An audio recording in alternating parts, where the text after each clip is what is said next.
श्रियकान्ताय कल्याणनिधये निधयेतिनाम् श्रीवेङ्कटनिवासाय श्रीनिवासाय मङ्गलम्।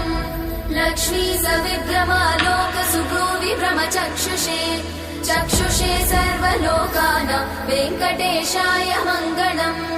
श्रीवेङ्कटाद्रिशृङ्गाग्रमङ्गलाभरणाङ्ग्रये मङ्गलानां निवासाय श्रीनिवासाय मङ्गलम्।